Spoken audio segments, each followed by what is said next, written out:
Going back to Mount Apo, there is another Lumad group that can be found in Davao Gulf and southern part of Mount Apo, and they are called as Tagacaolo. Tagacaolo, or from the mountains, indicates that they came from the river sources. At present, they are also found in the coastal towns of Madita and Lais and Talaguton rivers. Large numbers live in Malalog. Their population is approximately more than 100,000 people. Members of the tribe can be recognized by the close-fitting suits of red and yellow striped clothes. The majority of them have hair curled in locks, and the teeth are usually mutilated and blackened, while shaving of the eyebrows and tattooing of the left forearm is common among them. They believe in the supernatural being who is said to live in Mount Apo. So yun ang paniniwala nila. The Tagacaulos bring with them human sacrifices. So they are doing, yes, they are doing human sacrifices to the spirit of good and bad, especially when they imagine or when they think that this supernatural being in Mount Apo is angered, or when they come to the volcano to gather sulfur, they do a human sacrifice.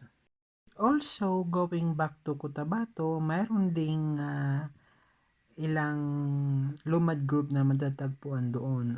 Isa na doon yung mga Tabuli. Okay? Sometimes it pronounced as Tibuli, but actually it is pronounced as Tabuli. The Tabulis are of Proto-Malayan origin and are found in the mountain ranges of South Cotabato and Sultan Kudarat provinces. They have been known for their wealth of craft, elaborate traditional dresses, and vivacious dances and music. Today, they are also known for their unusual tie, dye, and woven abaka cloth called tinalak. Ay tinatawag nilang tinalak. It is used for dresses during ceremonies and festivities. The intricate process in making the tinalak includes dyeing and painstaking weaving on backstrap looms. Ang mga Tabuli women naman, they are known for their body ornaments, okay? Body ornaments. During ordinary days, the women can be seen wearing several sets of beaded necklaces, multiple bracelets, brass or beaded dangling earrings. The Tabulis have a variety of musical instruments including a drum, a gong, a kolintang, just like the Maranao, the Tausug, and Maguindanao, a bamboo zither, a flute. They also have flute, and slender and spindle-shaped two-string guitar. Okay, and they have also a variety of dances which are most expressive imitation of their immediate environment. The Tabulis are engaged in kaingin or slash and burn method of clearing land for farming. They plant corn, upland rice, vegetable, and other root crops.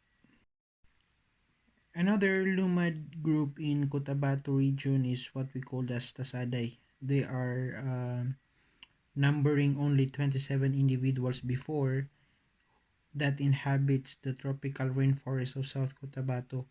In 1986, according to Dr. Peralta, their population increased to 61. And according to Raja Carlito Buntas, a Manubo tribal leader, he said that Tasaday are the ancestor of people who came from the Tabuli and Manubo tribes. They were originally called Linat Batang.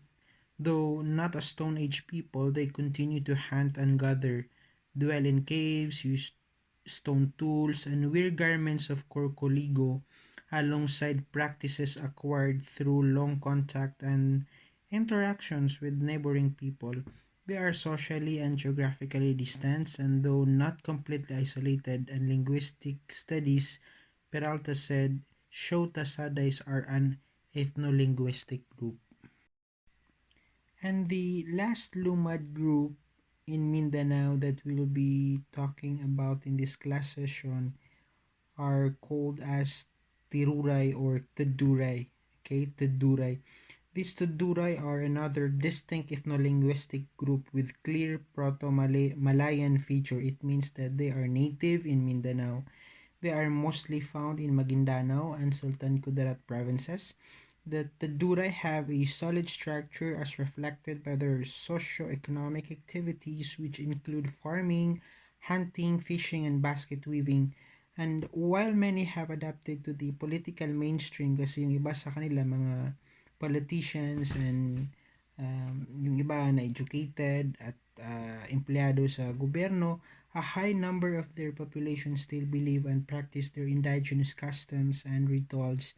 And despite the much acculturation, the Tudurais maintain a traditional culture of their own, characterized by communal households, polygamy, and an indigenous moral legal system. And they are known for their craftsmanship in basket weaving in two-tone geometric designs.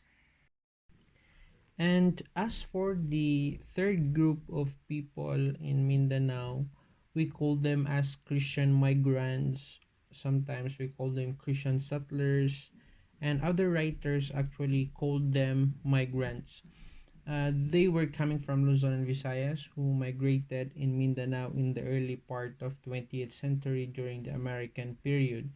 But even in the earliest part of Philippine Republic after 1946, there was an influx of migrants in Mindanao who were coming from Luzon and Visayas. So basically, they are native from Luzon and Visayas. They were promised by the government that if they will go or migrate to Mindanao, they will be given lands. And the lands awarded and given to them were actually lands of the indigenous people. And I'm talking about the Bangsamoro and the Lumads of Mindanao. That is why that act is called systematic or legal land grabbing, because the lands of the indigenous people of Mindanao were taken from them without their consent and without their approval. However, the Christian migrants actually now live side by side with the Bangsamoro people and even the Lumads. In fact, there are Lumads and Bangsamoros who are so much integrated with the society and the culture of Christian migrants, and we can see this to some of the urban areas in Mindanao. So, those are the peoples of Mindanao. We categorize them into three and we call them the tribe people. One are the Bangsamoro people, they are the Muslim, okay, the Islamized group. Second are the Lumads, we call them sometimes as indigenous people. They are not Muslims nor Christians. And thirdly, we have the Christian settlers. Basically, they are Christians, of course. They are migrants coming from Visayas and coming from Luzon. And I hope that you understand and you know now who are the peoples of Mindanao. And keep in mind that you need to repeat watching the video session so that maging klaro sa inyo kung ano man ang mga na-discuss natin dito sa module na ito. Salamat and keep safe. Assalamualaikum warahmatullah.